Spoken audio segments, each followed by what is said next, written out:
Alright, so I'm making a video on how to replace the passenger side motor mount on a Celica GTS.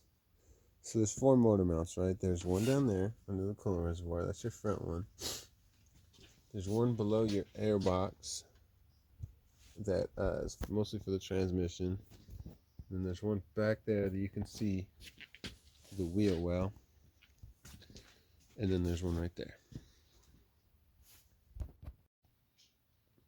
Okay, so I have 3 mounts here.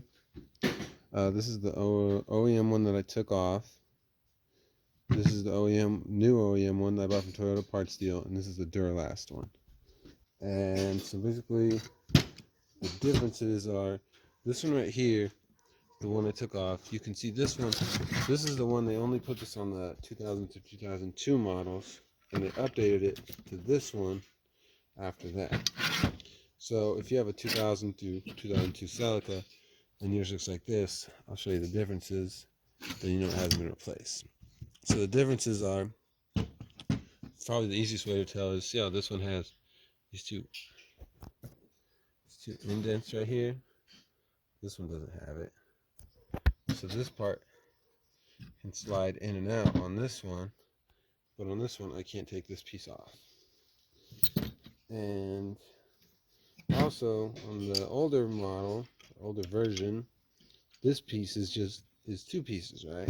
But on here you can see it's not. And the same thing goes for this Duralast one I have right here. It's just 1 piece and it has those indents.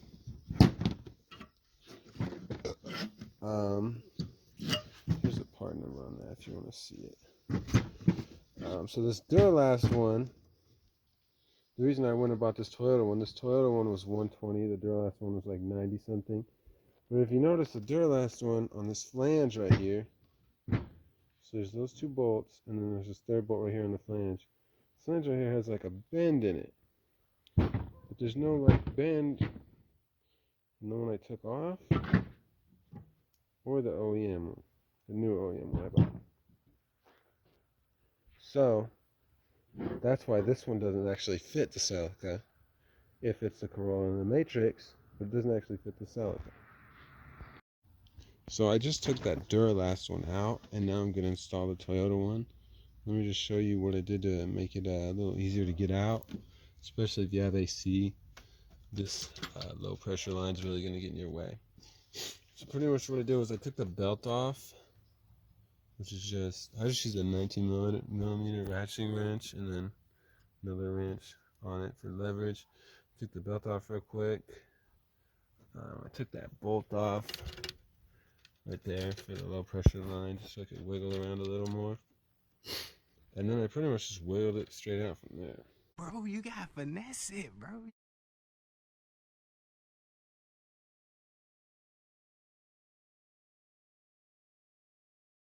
Alright, so I'm installing the OEM Toyota mount now. So you can see that's the bolt I started off with. I just put that one in, and I just finished the one for that flange. I just got it started and did a few more little twists on it. The way I turned it, I started it with my fingers, and then I used this 14 millimeter flex head to do a couple more turns on it. I'll have to figure out some way to get a socket on there so I can torque it down, which is 38 foot-pounds for all these bolts on this mount, by the way. And another thing I did was I took that bolt out. You can't take this piece out, but you can take that bolt out, which is 14 millimeter, also 38 foot-pounds. And I took it out just so I could wiggle the black part around and get all the mounts lined up. And then when I got everything bolted to the chassis and the motor, I'll put that bolt back in. Then I'll tighten everything down.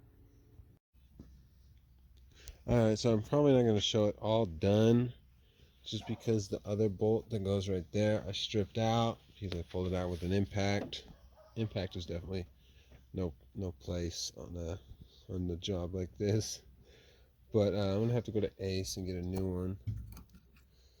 But other than that missing bolt, I just have those 2 nuts that go on the bottom, which are also 38 foot-pounds. But you can see all those other bolts are in. The flange bolt is in.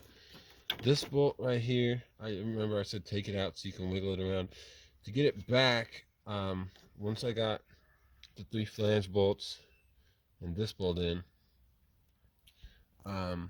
it wasn't lined up anymore. So I just took this little flathead and I just kind of nudged it into place, and then I put the bolt back in. And then, so now that's just done. For all the nerds out there, for all the Celica nerds out there or whatever, I want to talk about why these aftermarket mounts don't fit and who's at fault, why they made a mistake or whatever. So like I already showed you, you know, the OEM ones are straight right here. I mean, it has a little bit of a bend, but definitely nothing like that. Why do they not fit? Well, let me show you. So right here I have a Corolla XRS. Unfortunately, it's been totaled and the junkyard's coming for it soon. I'm really sad about it, but I don't know, what are you gonna do? It wasn't my fault. So let me show you why it doesn't fit. So here we have the same motor in a different chassis. And you can see mine's all dirty and old, but you can see this one right here has that bend too. So what I kind of concluded was the reason all the ones I bought didn't fit. I also bought an SKP one from Rock Auto that had that same bend. The reason the ones I bought didn't fit, the ones you can find on Rock Auto, AutoZone, or whatever, is because they are for the Matrix/Corolla 2CC applications. They don't fit the Celica. See how there's that bend there in this motor mount? Just like I showed you on that Duralast one. But yeah, I just wanted to show you that. That's why they don't fit, and it's so hard to find motor mounts for these cars. For Celicas, not for these cars. But anyways, I'm just kind of showing this because I'm going to start taking all my stuff off of it soon before the junkyard comes. Like the GTS rims I put on it. Intake. And I think I put a new swaber on there. I'm going to take that off. Screw it in. But yeah, that's about it. Ass and titties. Ass, titties, titties.